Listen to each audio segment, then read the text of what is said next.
Welcome back to this lecture on thermohaline circulation. This is a part of the NRC in marine sciences. This is part 3 of the lecture on thermohaline circulation. We are going to begin this part by looking at the spreading of water masses as a part of the THC. Let me show you a movie, and this movie will show you how a water parcel sinks in the northern hemisphere, in the northern Atlantic, and flows into towards the south.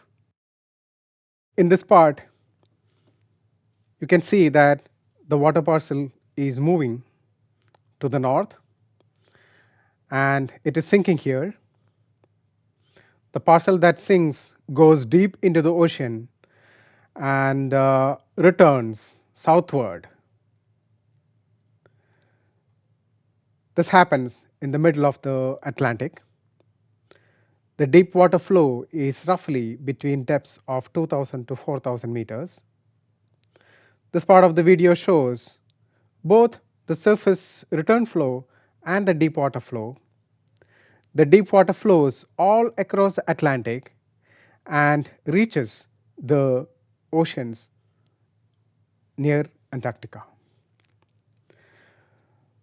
Near Antarctica, it joins the Antarctic circumpolar current. Here you can see that the surface flow is joined by the water that flows in from the Indian Ocean around Africa, and a part of it also joins the Antarctic circumpolar current, which flows around Antarctica.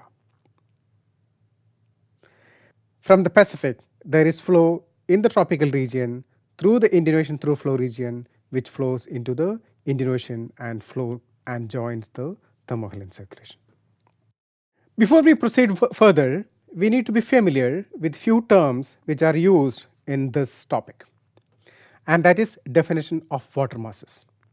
As you may know, a water mass is defined as a body of water with a common formation history. The water masses are usually formed in selected location and then they fill a certain region of the ocean. Such water masses are involved in the thermohaline circulation, and therefore it is important to understand their definitions. This is a commonly used definition of water masses as a function of depth. The water that is very close to the surface is called the surface water. Then below the thermocline, roughly below the depth of about 1000 meter is called as the intermediate depths, and the water in that region is called the intermediate water. Below a depth of about 2000 to a depth of about 4000 meter, the waters are usually called as deep water. The water that settles down near the ocean floor is the bottom water. So the black shading that you see in this figure is the bottom topography. The black shading that you see in this figure is the bottom topography. The water that is sitting in these basins are called bottom waters. An example for this definition is North Atlantic deep water. As the name suggests, this water forms in the North Atlantic and it occupies the deep regions of the ocean, and therefore it is called North Atlantic deep water. It is abbreviated as NADW. Similarly, the water which forms near the coast of Antarctica but occupies the bottom regions of the ocean is called Antarctic bottom water. This is a picture of the 3D structure of the thermohaline circulation. The idea of this picture is to give you some quantitative estimates of the movement of water that is involved in thermohaline circulation. The amount of water that moves in the ocean is usually written in terms of the units sweatdrops. One sweatdrop is 10 to the power of 6 meter cube per second. The ribbons of different colors that you see in this picture shows flow of water in different layers. The brown ribbon shows bottom water flow. This is the brown ribbon which shows bottom water flow. The purple ribbon shows deep water flow. The purple ribbon shows the deep water flow here. The green shows intermediate water flow, for example, this one in the Atlantic, and there's a green ribbon in the Pacific, and the red one shows the surface water flow. There are numbers written alongside these ribbons, and those numbers shows how much water is flowing in units of Swerdrup in that piece of the thermohaline circulation. Now, the bottom water flow is occurring near the Antarctica. It flows around Antarctica, and about 13.6 Swerdrups of bottom water flows into the Pacific.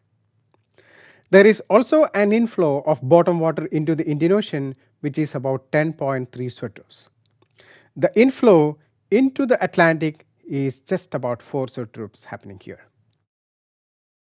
The deep water flow is very strong in the Atlantic. That's about 19 Swerdrups in the central Atlantic and another 7 Swerdrups near the western part of the Atlantic. The deep water flow into the Pacific is about half Swerdrup, which is relatively smaller. There is also deep water flow into the Indian Ocean, which is about 6 Swerdrups. The upwelling happens in both Pacific and Indian Oceans. The deep and bottom water flow joins the intermediate and surface flow through upwelling, and the water returns through the surface flow, which is shown by this red arrows. The surface flow has fairly strong magnitudes in the Pacific. This is about 10 Swerdrups. This is the water that flows from the Pacific through the Indian Ocean through flow into the Indian Ocean. And that water returns to the Atlantic around Africa and joins the Gulf Stream to flow to the northern Atlantic. There are intermediate flows also that is strong both in the northern part of the Pacific, the tropical Pacific, the western part of the Indian Ocean, and in the Atlantic. So, this figure gives you a schematic of the components of the structure of the thermohaline circulation and the relative volumes of water that is involved in this circulation. Two water masses which are very important for the thermohaline circulation is one is North Atlantic deep water and other is Antarctic deep water. This figure shows you the basic characteristics of those two waters.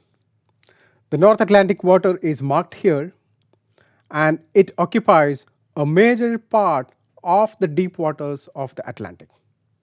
It's very clearly seen in the salinity distribution, that's between about 34.9 to 34.8.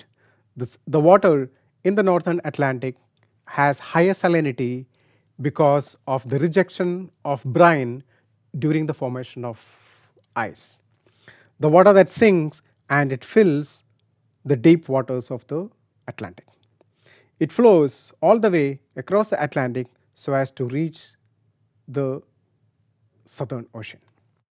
The Antarctic bottom water is very clear in its temperature. This water forms near the shelf of Antarctica. The water gets very cold, very dense, and the mixed layer can reach as much as the bottom of the ocean.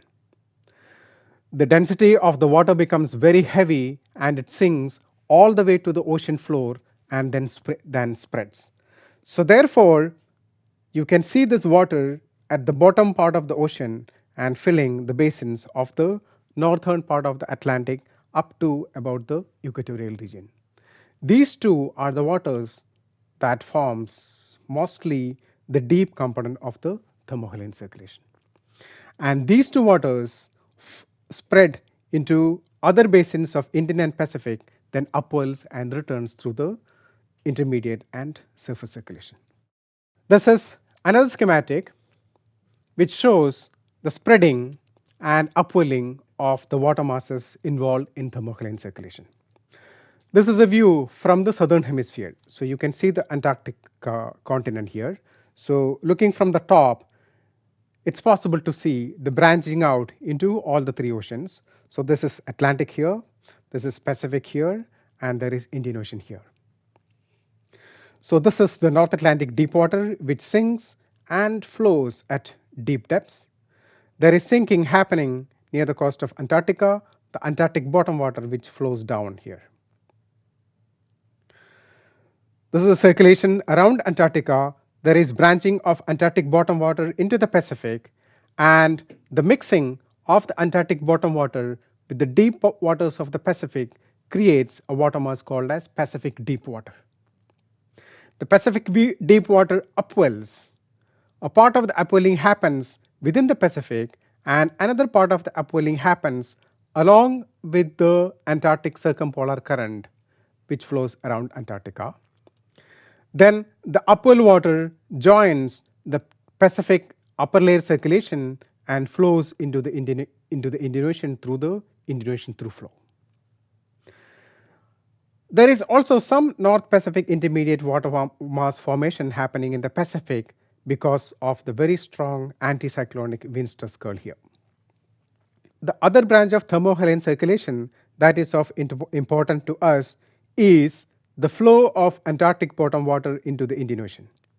The Antarctic bottom water that flows into the Indian Ocean upwells and leading to the formation of Indian deep water. In a process that is similar to the Pacific, part of the upwelling happens within the Indian Ocean itself, but part of upwelling happens along the coast of Antarctica along with the Antarctic circumpolar current. Both water masses join the water that is coming from the Pacific through the Indian Ocean through flow and ultimately flows into the Atlantic around the coast of Africa. This is another schematic which shows the different components of the water masses that are involved in the thermohaline circulation. This figure clearly shows schematically how the three-dimensional conversion of water masses are taking place in the thermohaline circulation. The next component of the thermohaline circulation is upwelling. The upwelling is slow. It spread over large region. It mostly happens because of the turbulence in the deep ocean. The upwelling happens across the isopycnals. Isopycnals are lines of constant density.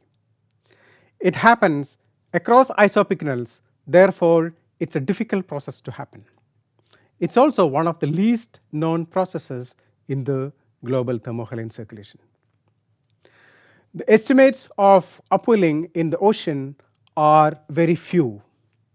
Here what I have is a picture based on mostly on model simulations. So the green dot shows you regions of upwelling and these crosses shows you regions of downwelling. The idea of this picture is to give a brief idea of how much water is upwelling and in each of these basins. So there is an upwelling of about 5.5 sudrupes happening in the Pacific. Okay. The upwelling that is happening from bottom to deep is shown by these green color, and deep to shallow is shown by the blue, and the sinking by red. So there is 5.5 sudrupes of water upwelling in the Pacific, about 11 sudrupes in the Indian Ocean, and 10 sudrupes in the Pacific.